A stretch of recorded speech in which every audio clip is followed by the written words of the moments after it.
Am I in the shot? I think you're in the shot. Shut up. Am I in the shot? All right, welcome to another edition of what was going to be Max and Nate Go to the Movies, but we just decided we're probably going to have some special guests on these. We decided. Yeah. We decided. I told you about it earlier. Yeah, when we're going to see this movie. Oh, by the way, it's not Max and Nate Go to the Movies anymore, because sometimes I'm going to have guests, and sometimes I'll do it without Max. Instant karma is hitting me right now. And trust me. Why you gotta stab me in the back? Or in the front, since you told me, but right before.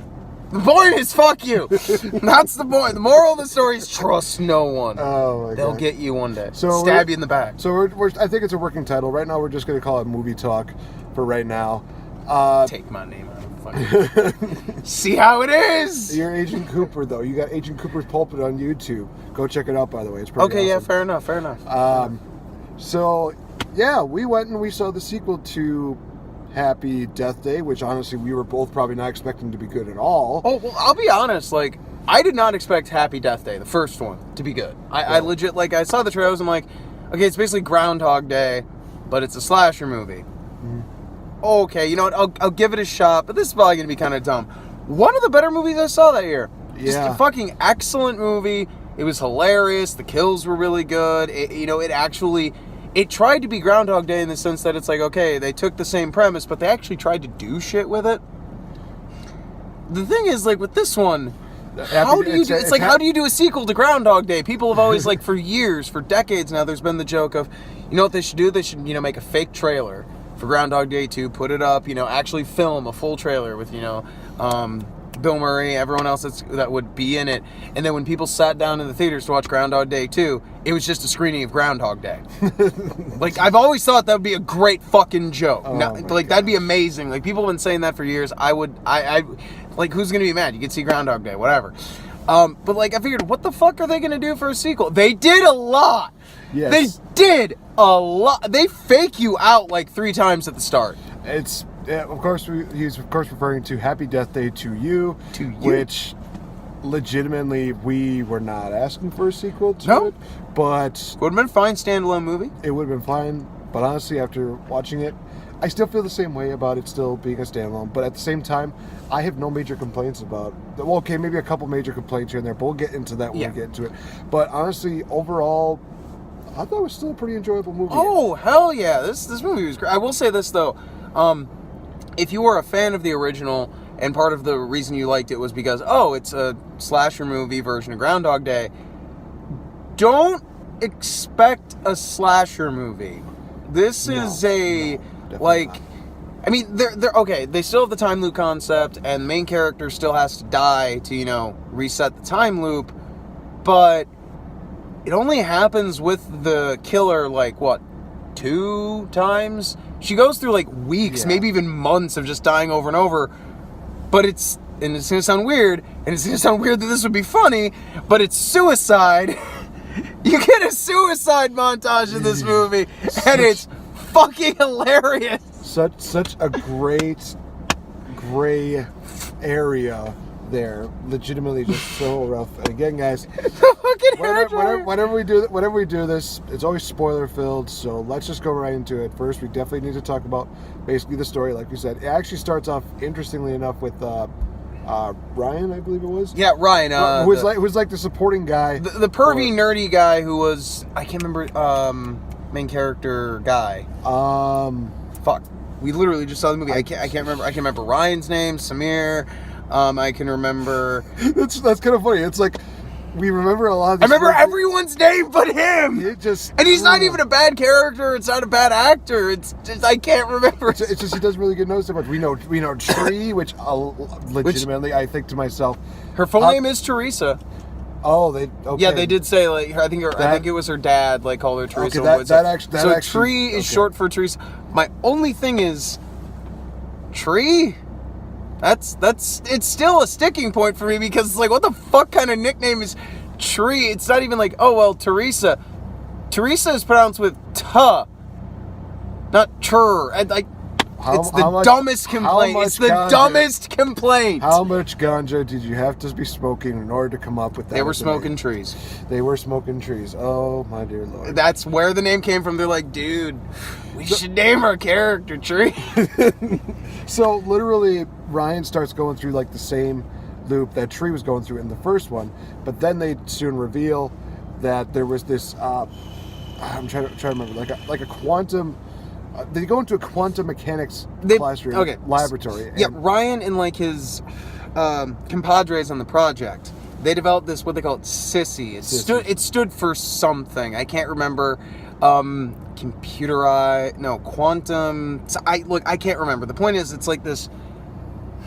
Okay, for those of you who've seen Back to the Future, the first one at the very least. So 90%. No, it kind of looked like a sphere version of that helmet thing that Doc had in 1955, where it's like, I can read minds with this. I was kind of thinking like that. You remember that like ball when we were kids? You know, the one that would just like really stretch out. And stretch out. Yeah. It kind of had that kind of concept. Yeah. Like a ball in the center. Yeah, like cross like the stretchy ball thing with like Doc Brown's like mind reading helmet. And what this thing is supposed to do, it's like quantum entanglement, which for all the movies that throw that term around, it is actually a real hypothetical concept. Like the concept of space-time, that's actually a thing, because if you look at the universe too much, it makes your head hurt.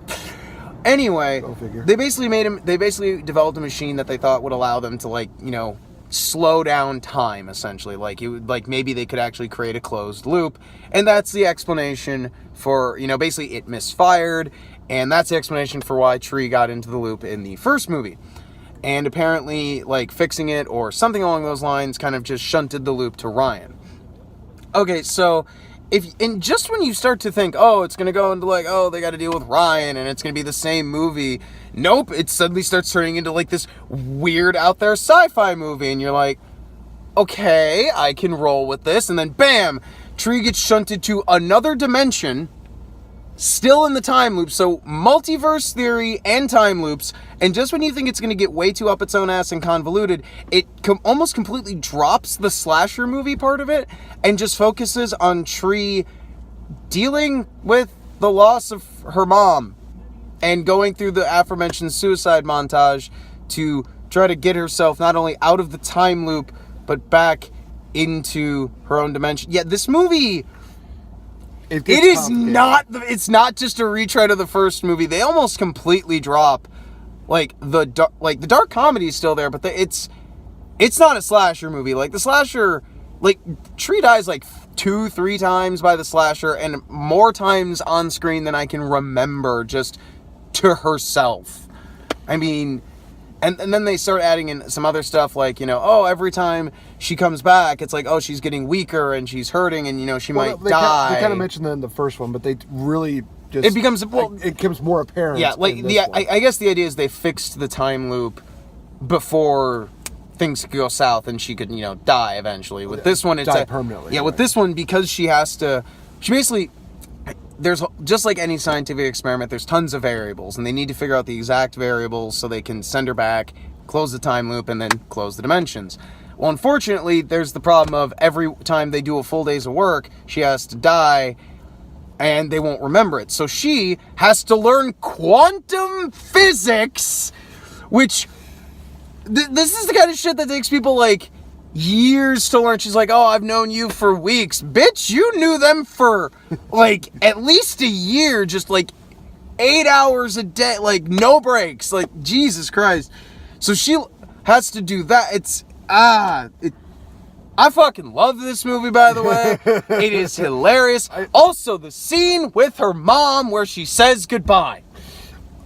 Yes, and this dimension... If you do not feel anything during that scene, you are soulless. I will say this. Not a person. It's one of those situations where I was so glad that he and I were in the theater alone, because we were talking at so many points during the movie, but we didn't lose track of the entire movie. Oh, God, no. We still kept focus on it, but as soon as we got into, like, so many parts, there was a lot more feeling with this part. And they, of course, as you mentioned, dealt with Tree's mom.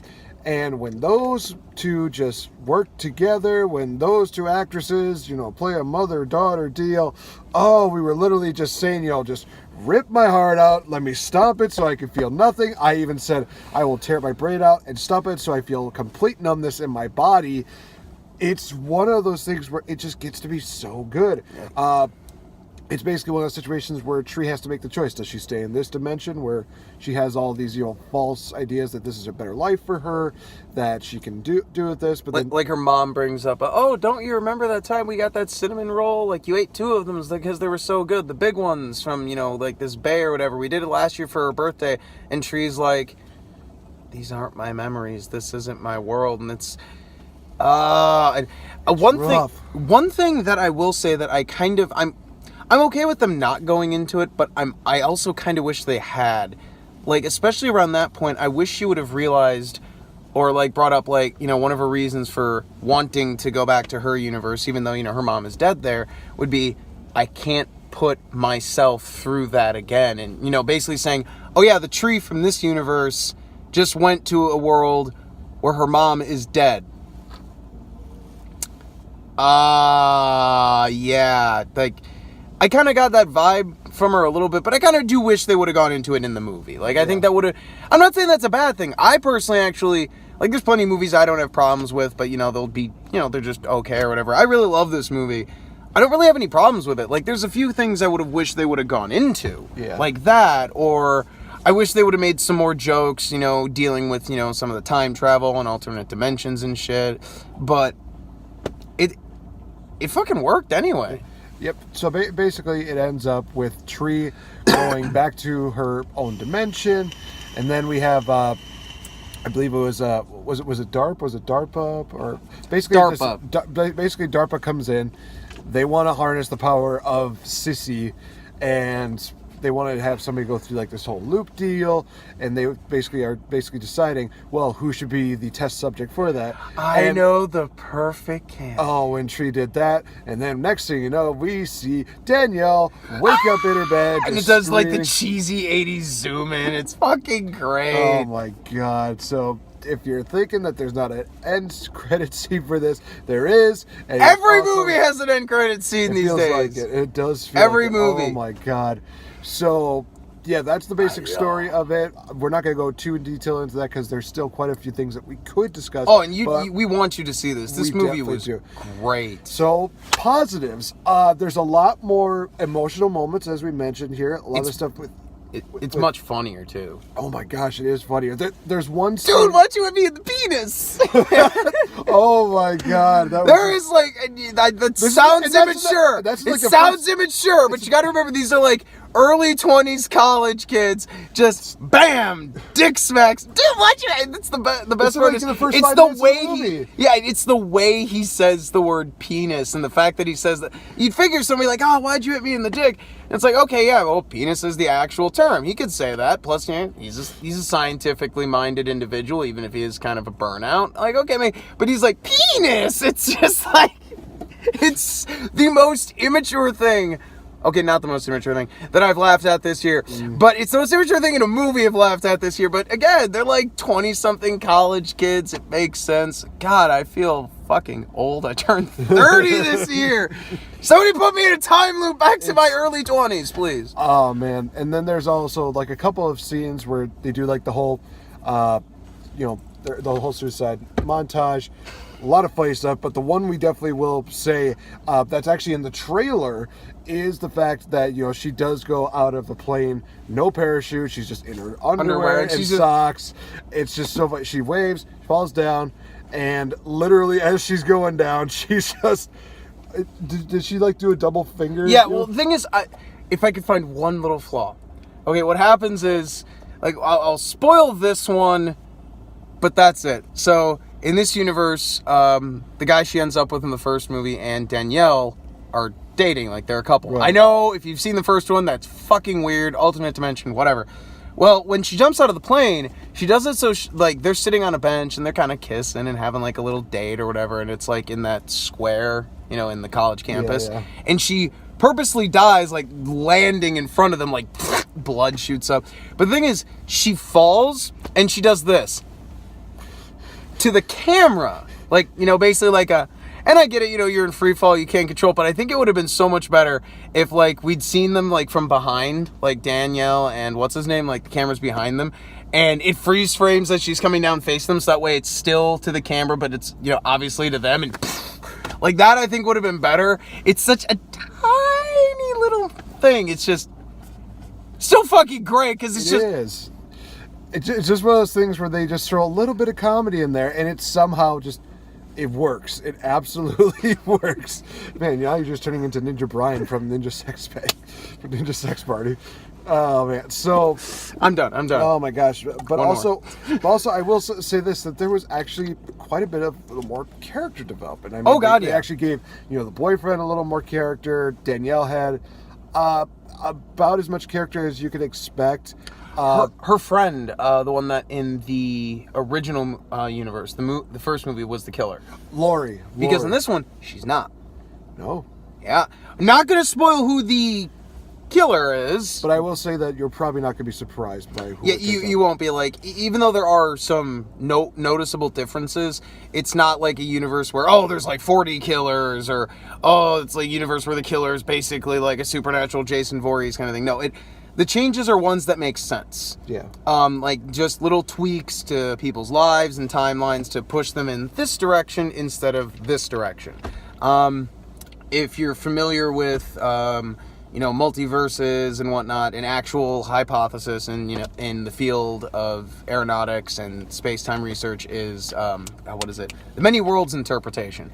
Basically, there is a infinite number of universes, but just like slight differences. Like there's a universe where instead of walking down the left side of the hall when you were in high school, you walked down the right, and that's the only difference. There's one where instead of going to school for this degree, you went to school for this degree. That kind of thing. That's basically what this movie does. Yeah. This one, there's just a ton of little differences all over the place. I think that what's really cool was that the way that Ryan kind of explained it was that he basically took a napkin, and I thought he was going to do kind of like what they did with Back to the Future, where he does like the line deal. And he's like, "Excuse into this tangent." Yeah, no, but he actually takes the pen and he actually, you know, pokes a hole in the middle of the napkin. After folding it, and then he opens it up, 4 different holes, basically representing same person but different dimensions. Yeah, it's a good way of explaining it. It really was. It was one of those things where it's like, okay, that actually explains quite a bit. There were some moments where it does, and this will probably go transitioning into some of the things that, you know, we didn't like about the movie. I mean, you did mention, you know, some of the comedy, you know, it was good, but it would have been funnier if they would have done it the other way. Yeah, it's like, for me, it's like it could have been better. It was like it was an 80, still funny, but to reach that 100%, they should have went in this direction. I think that when they started introducing a lot of the quantum theories and stuff like that, that definitely kind of does throw a lot of people off, because there's not too many people that are going to be familiar with. Because the first movie was not that complicated. No. It was just straightforward. You know, she comes back. It's the same day. Yada yada, blah blah blah. Which isn't to say the movie's like super complicated or that, you know, people won't get the concepts. It's just you go from Groundhog Day to Groundhog Day plus Back to the Future's time travel style plus the time loop plus Back to the Future Part 2 plus that one episode of Star Trek where they showed the many worlds interpreted. My brain. It's not that it's complicated, it's just that it throws a lot at you. It explains it really well, but there's going to be a lot of moments where even if you get this stuff immediately, like, you know, I read comic books, I love sci-fi and all kinds of crazy shit, so I'm used to this stuff, but even I had to go, oh, that's what we're doing. Okay. So what are the rules? Even if you know the stuff like I do, you still have to pause and go, okay, what are the rules? Okay, there we go. Those are the rules. All right. And it's not necessarily a flaw, because you kind of have to explain this shit. Otherwise, it's just going to be too dense and alienating. And they do a good job of explaining it, but the movie does wind up tossing a shitload of stuff in your face, and very, very quickly. Too much exhibition. I think there's some parts, like I said, too much exhibition, too much stuff getting thrown at. It just gets to be a little too much. But I mean, it's not like a bad DC movie where all the dialogue is either exposition or, you know, characters growling at each other. It's not like that. Or it's not like a situation where, you know, it's like, oh, you're supposed to know what this is. We're throwing this at you. Yeah, we don't need to explain it. You'll figure it out. It's like, even if you know how this shit works in other stories, you have to do the rules. That's why I'm not kind of really counting it as a flaw, because if they don't explain it, then you don't know what's going on. But by explaining it, it can get a little too exposition-y. So it's one of those things, it had no choice. And I personally don't know how I would have done it better handling the exposition, but I just personally feel like it could have been done better. Right. And I think the only other thing that we probably would complain is one of the things you hit on earlier was the fact that, you know, I think, what was it described in Wikipedia? It was like a sci-fi, dark comedy. A dark comedy slasher sci-fi film. Whereas the first one was, you know, dark slasher comedy. And that's the problem, is that there wasn't really too much way of slashing except for a couple of, you know, scenes in there. Yeah. Like, so if you go into this as a horror movie fan because you liked the horror comedy style of the first one, it's still got a slasher in it, and it's still got dark humor, but they're not like this anymore. It's kind of on the back burner. It's kind of like one of those things where it's like oh yeah, there's a killer main in the focus movie here, but you know, there's still this killer that wants to kind of creep in, but you know, it kind of gets like it's bounced off a little bit, and then until it's the very end, it's like, oh, okay, let's incorporate him. Okay, now you can come and join our party. Pretty much. Which, I mean, I don't have a problem with that. I mean, there's nothing wrong with a franchise, series, whatever you want to call this, kind of reinventing itself. I got no problem with that. But if you specifically enjoyed the first movie because it was a comedy slasher that was well done, you might be a little disappointed with this one. Even if you do like it, you might be a little, I was kind of, I wanted, like, you'd probably be thinking, well, I liked all the stuff it did, but I think it could have incorporated itself more as a slasher movie, which I can not only see that perspective, I can see how the movie could have been a slasher movie comedy, still with all of this, like, you know, time travel and sci-fi, and even getting the emotional stuff in there. It might have needed to be a bit longer, or maybe you just need to, like, retool some scenes, but if you came to the party because you liked the first party, sorry, we're not serving those kind of drinks, and we're showing a different movie. So no, definitely do agree with that. So I mean, if that was your jam the first go around, sorry. I mean, kind of be disappointed in that. I still say I disagree with you though. Disagree with what? This gentleman, when the movie was over, he looked the film up on Wikipedia, and Blumhouse and the writer-director for both films would love to do a third movie, a second sequel. And you know, he said he's got great ideas, and if enough people see it, you know, makes its money essentially, they'll do a third one. With the first one, I was very much okay. It's the same problem as Groundhog Day. How do you do a sequel to Groundhog Day? Well, they fucking found a way. And part of that was, we'll explain it. Oh, well, if you explain it, that kind of takes away the magic from it. We're going to go ape shit with explaining it. Oh, well, okay, that's one method. They throw so much into this one, and they kind of have to jump away from the first one's style and concept quite a bit. Don't get me wrong. How do you do a sequel to slasher movie Groundhog Day? They found a fucking way. How do you do a sequel to this? I mean, I'm not saying it's impossible, and I'm definitely not saying I wouldn't see a Happy Death Day 3. Happy Death Day, the third one. I'm not saying I wouldn't see it. I'm just saying how I can't see where a sequel would come from. Well, I mean, I think we've hit on this with certain other movies, you know, where a lot of movies you definitely do want to have that question of, you know, what happens with this character, what goes on with this, and sometimes those questions are enough to where it reels you in to want to see a sequel. Oh yeah. Now we're at a point where, you know, we have questions, but at the same time they seem maybe either too complicated, too much, or just, and you don't want them to just retread it like that. Exactly. Like you brought up, like, oh well, with the ending credits scene, we could just see the time loop, but with Danielle. The twofold problem I have with that is if it's just Danielle stuck in a time loop, that's essentially just the first movie, and so if there's no killer, because they're doing the time loop in the main universe, the universe of the first movie, there's no killer, so aside from suicide, how does her timeline, how does the loop reset? And if you've got DARPA and Tree and Samir and Ryan and everyone else working together, can't they just, like, pull her out anytime they want? I mean, they've got plenty of time, plus, I mean, for crying out loud, Tree memorized how much of that? Like, at least weeks worth, maybe a month. I'm just saying, if they do it, like, and on top of that, again, if they do follow Bree in a time loop outside of the killer thing, it's essentially, if they axe the killer idea, then it's just, instead of retreading the first movie or the second movie, it's retreading Groundhog Day, the movie that more or less inspired. Like, I'm not saying they couldn't do a sequel, and there's probably a sequel concept out there that would work really, really well that I'm just not thinking of. But I don't want them to retread the same ground.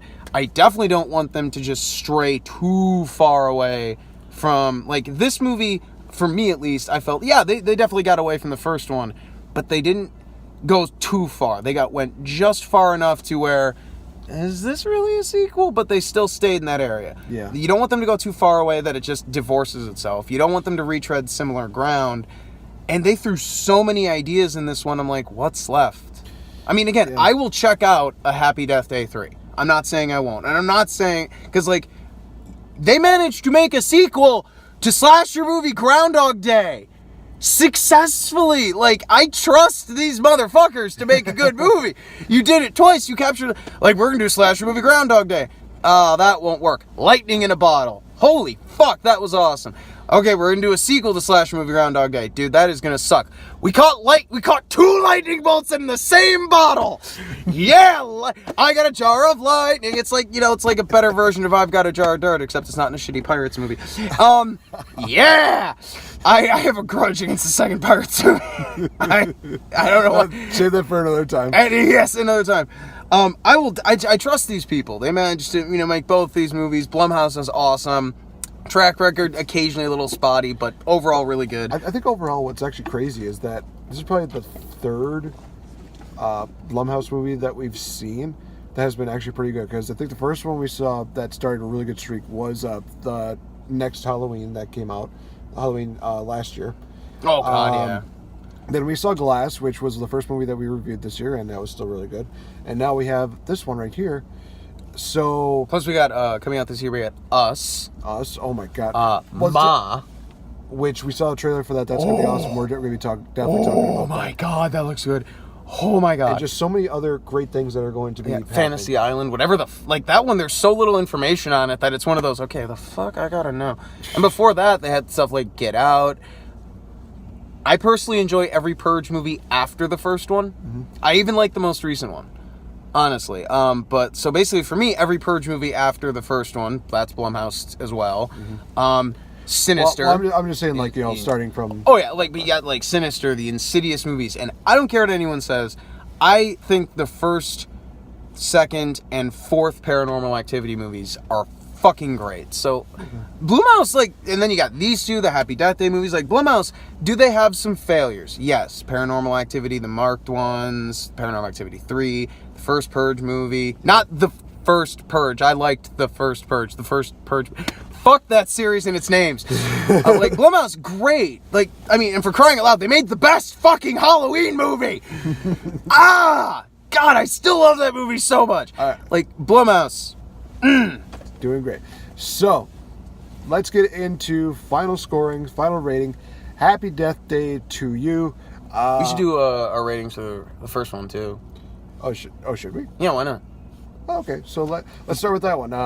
First one, Happy Death Day. I would give that one. I'd give that a solid. I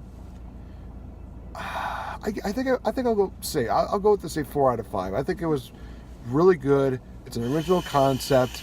It definitely lives up to the slasher deal. It adds dark comedy. Really good. I quite enjoyed it. Your rating, sir? For the first one, I would probably give the first one.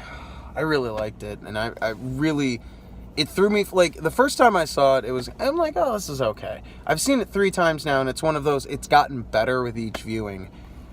First time, I would have given it a 6 out of 10. Not the best, but it's still watchable. Second time, probably give that like a 7, 7.5. Now, I'd probably say 8, almost an 8.5. Not quite there, definitely a solid 8. Yeah. All right, so now we move on to Happy Death Day to you. Start off with you. How would you rate this one? Or do you want me to start? No, I can do this. Okay. I don't believe, like, in the idea of things being objective. I believe, like, oh, this is objective, like, oh, this is subjective, like, nah, that's bullshit. There is the idea of consensus. Like, we all kind of agree on on not necessarily the elements of a story, but, like, how to tell a story competently. Not necessarily good, but just well enough that it makes sense. And that consensus will shift and all that. But if I just take that into account, just ignore my personal feelings, I give Happy Death Day to You probably a 7.5. Maybe a 7. It's not quite as good as the first one, but it's still really good. Personally, I think it's a dead even tie. It's another one where it's 8, not quite 8.5. So if I just go by with, what, like a standard metric of a movie, like I said, 7.5. If I go by how I personally feel, 8. Almost 8.5, but not quite there. Yeah. I would have given it a 4 out of 5, but I'm giving it a 3.5 out of 5. 3.5. 3.5 out of 5. Mainly just because of the fact that, I think one of the things that people are looking for is indeed the slasher deal, and that was not exactly there, but it's still strong in so many other levels, whether it was the comedy, whether it was the emotion, whether it was in the science fiction. I know some people really like that, especially when we got Avengers Endgame coming up, and that's basically going to write itself because it's freaking in space, it's going to deal with time travel. It's going to happen. Literally, it's going to be insane. But, I just think that the first one definitely is still the bar setter. This one is definitely a close second. I think that, if they went in different directions, they probably would have, been a really great sequel. But it's still a good sequel nonetheless. And like you said, I'd be happy with it. Happy Death Day 3, or whatever they want to call it. Yeah. Maybe they have like a 3 instead of an E for the Death Day deal. I'm just including it. Happy Death Day, but all the E in death is a 3. Oh, Happy the 3th day. The 3th day. Now you just sound like somebody with a lisp. Oh, Jack Swagger. Jack Swagger is gonna go with the Happy the 3th day. The 3th okay. day. Oh, one thing I will say though, one final note about it is, for those of you who haven't seen either movie, like say you didn't go see the first one, it's like, I don't like slasher movies, and you're watching this and thinking, that the sequel sounds pretty cool, but won't I need to like see the first one to understand? You don't need to see the first one to understand. Like they actually summarize and explain the first movie really, really well, and even the stuff that they don't just outright say, you can pick up on it through dialogue, character interaction, little hints in the performance and the way the movie goes. So you can, if you didn't watch the first one because you're not a fan of slasher movies, and that's fine, that's okay. You're allowed to be wrong. But if you don't like slasher movies and that's why you stayed away from the first one, this one's really not a slasher movie, and you don't need to necessarily see the first one. Like, it's not completely separate. It is very obviously a sequel, but you won't really miss out on anything. No, definitely not. So if you were shying away from the first one because it's not your kind of thing, but this one sounds good, check it out. You don't need to check out the first one. Yep. Although you should, because you're wrong. And I will say this, we will include the Rotten Tomatoes score, and it's going to be 66% is what the last it is better than a 66. I agree with that. That's better than there's a reason why I gave it, like I said, if I'm going by just a consensus standard, I said 7.5, which out of 10, turn that into 100%, that's 75%. Kiss my ass with this 66. But something. It was still a good movie, definitely worth watching. So that is going to wrap it up for this edition of Movie Talks. The next one we're actually going to be doing, as we're recording this, we're actually going to be watching the movie tomorrow, and that is going to be Alita: Battle Angel. Oh, yeah. That is going to be an absolutely insane movie. All I can say is, girl with anime eyes, she's going to steal my soul. It's going to be absolutely... She's going to steal your soul while, beating up giant robot chain dudes. That is also true. Is it going to be the eyes that steal your soul, or is it going to be the badass that steal your soul? Or it could be the guys with the chain hands that are just literally going to just reach into my body and just suck my soul out. Either way, tomorrow, when we watch it, we're both gonna go see the movie. Only one of us is gonna survive to get to the elimination chamber. Ironically enough, that kind of tied in really well. Survive. Wrestling. Hey. We're assholes. Yeah, that's right. After that, we'll be watching Elimination Chamber. It's going to be a crazy day, and it's going to be an awesome day. So for those of you that are watching us on Patreon, thank you for the support. Hope that you really enjoyed them. And we will talk to you within the next episode. So adios. Bye-bye. Wow. This guy's an asshole. Fuck you.